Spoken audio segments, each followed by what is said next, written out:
નમસ્કાર. શું તમે ક્યારેય વિચાર્યું છે કે માત્ર એક દિવસ, ફક્ત 24 કલાક, કોઈ દેશની પ્રગતિની આખી ગાથા કહી શકે છે?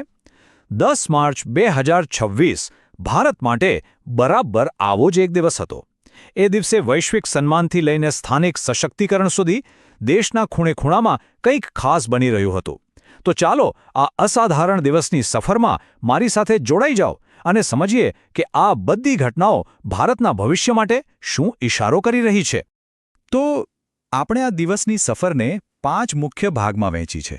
શરૂઆત કરીશું ગ્લોબલ સ્ટેજથી, જ્યાં ભારતે અને દુનિયાએ મોટી સિદ્ધિઓ મેળવી. પછી આપણે દેશના આર્થિક અને ઇન્ફ્રાસ્ટ્રક્ચર વિકાસ પર નજર કરીશું. ક્રિકેટના મેદાન પરના રોમાંચક વિજયની વાત કરીશું. ભવિષ્યને આકાર આપતી ટેકનોલોજીને સમજીશું અને છેલ્લે સમાજના પાયાને મજબૂત કરતી સામાજિક પહેલો વિશે જાણીશું. તો સૌથી પહેલાં વાત કરીએ આંતરરાષ્ટ્રીય સ્તરની. અહીં આપણે 2 એવી ઘટનાઓ પર ધ્યાન આપીશું જેણે ખરેખર દુનિયાનું ધ્યાન ખેંચ્યું. એક છે વ્યક્તિગત સન્માન, જે દેશો વચ્ચેના સંબંધોને મજબૂત કરે છે, અને બીજી છે વૈશ્વિક આરોગ્ય ક્ષેત્રે એક એવી સિદ્ધિ જે આખી માનવતા માટે પ્રેરણારૂપ છે. આ જુઓ, એક જ દિવસમાં 2 અલગ-અલગ પણ મહત્વપૂર્ણ વૈશ્વિક સમાચારો.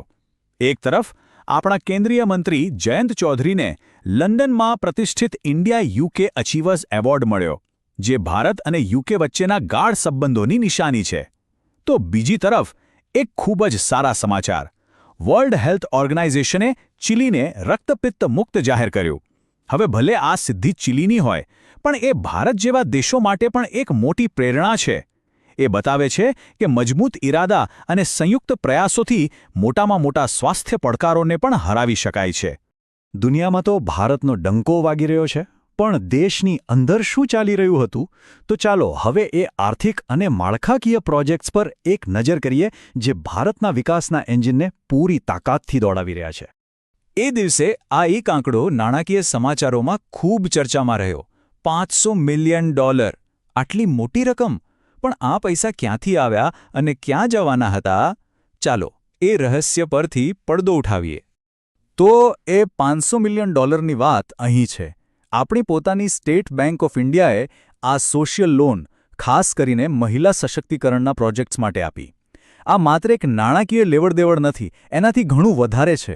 વિચારો, જ્યારે મહિલાઓના હાથમાં આર્થિક શક્તિ આવે છે, ત્યારે તે માત્ર પોતાનું જ નહીં પણ પોતાના પરિવાર, સમાજ અને આખા દેશનું ભવિષ્ય બદલી નાખે છે. અને હા, દેશનો વિકાસ ત્યારે જ સાચા અર્થમાં થાય છે જ્યારે દરેક રાજ્ય આગળ વધે.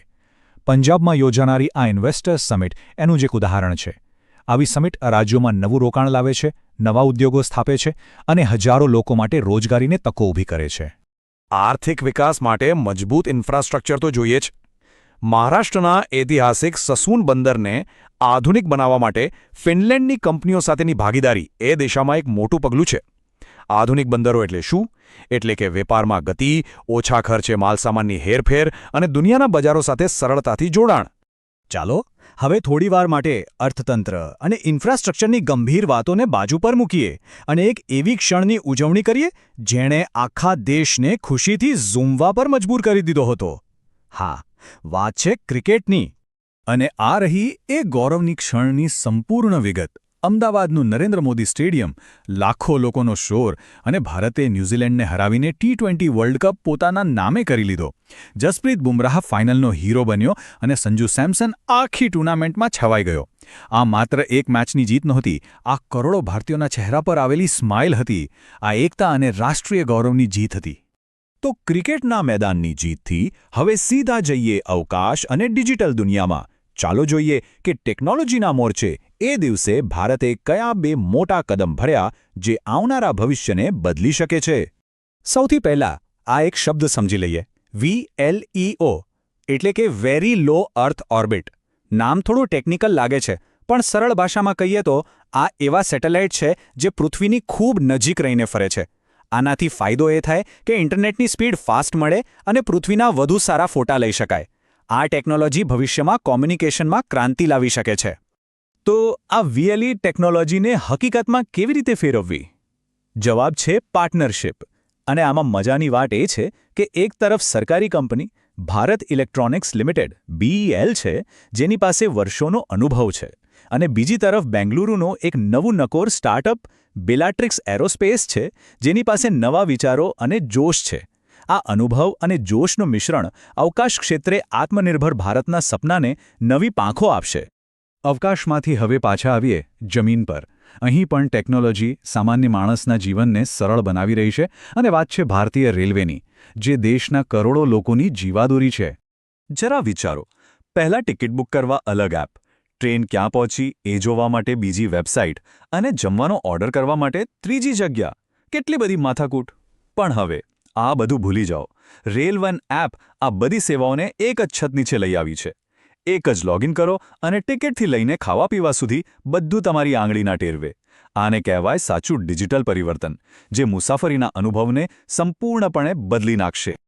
ચાલો હવે આપણા છેલ્લા અને સૌથી મહત્વપૂર્ણ વિભાગ તરફ આગળ વધીએ, કારણ કે ટેકનોલોજી, અર્થતંત્ર અને રમતગમતની આ બધી પ્રગતિનો સાચો અર્થ ત્યારે જ છે જ્યારે તેનો લાભ સમાજના દરેક વર્ગ સુધી પહોંચે. આ દિવસે આંતરરાષ્ટ્રીય મહિલા દિવસ પણ હતો, પણ એ માત્ર એક ઉજવણી કે શુભેચ્છાઓ આપવાનો દિવસ નહોતો. એ દિવસે એક ખૂબ જ શક્તિશાળી થીમ નક્કી કરવામાં આવી અને એ થીમને હકીકતમાં બદલવા માટે નક્કર પગલાં પણ લેવાયા. આ થીમ પર નજર કરો. મહિલાઓ અને બાળિકાઓ માટે અધિકાર, ન્યાય અને કાર્યવાહી. આ માત્ર એક સૂત્ર નથી, આ એક એક્શન પ્લાન છે. આ સ્પષ્ટપણે કહે છે કે હવે વાતો કરવાનો નહીં, પણ કામ કરવાનો સમય છે. મહિલાઓને તેમના અધિકારો મળે, તેમને સમયસર ન્યાય મળે અને તેમના વિકાસ માટે નક્કર કાર્યવાહી થાય. અને આ થીમ માત્ર કાગળ પર નહોતી રહી. વિરાસત શક્તિ જેવા કાર્યક્રમો દ્વારા હાથશાળ સાથે જોડાયેલી મહિલા કારીગરોના કૌશલ્યને એક મંચ મળ્યો. તો બીજી તરફ અસ્મિતા જેવી સરકારી યોજના, જે દીકરીઓના શિક્ષણ, સ્વાસ્થ્ય અને રમતગમતમાં આગળ વધવા માટે મદદ કરે છે, તેને પણ વધુ પ્રોત્સાહન આપવામાં આવ્યું. આને કહેવાય થીમથી એક્શન સુધીની સફર. અને અંતે એક ખૂબ જ મહત્વપૂર્ણ વાત: વિકાસની આખી ગાથા પાણી જેવી મૂળભૂત જરૂરિયાત વગર અધૂરી છે.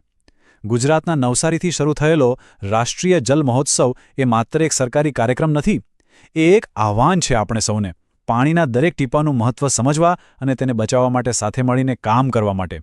કારણ કે સાચો વિકાસ એ જ છે જે ટકાઉ હોય. તો આપણે આ એક દિવસની સફર પૂરી કરી. વૈશ્વિક સન્માન, આર્થિક વૃદ્ધિ, રમતગમતમાં વિજય, ટેકનોલોજીમાં હરણફાળ અને સામાજિક સશક્તિકરણ. એક જ દિવસમાં આટલું બધું! આ બધું જોઈને એક પ્રશ્ન મનમાં આવે છે: આ સિદ્ધિઓ ભારતના ભવિષ્ય માટે શું સંકેત આપે છે? કદાચ એ જ કે ભારત હવે કોઈ એક દિશામાં નહીં, પણ ચારે દિશામાં એકસાથે ખૂબ જ ઝડપથી આગળ વધી રહ્યું છે. અને આ દિવસ એ જ ગતિ અને પ્રગતિનો એક જીવતો જાગતો પુરાવો છે. આના પર વિચારવા જેવું છે, ખરું ને?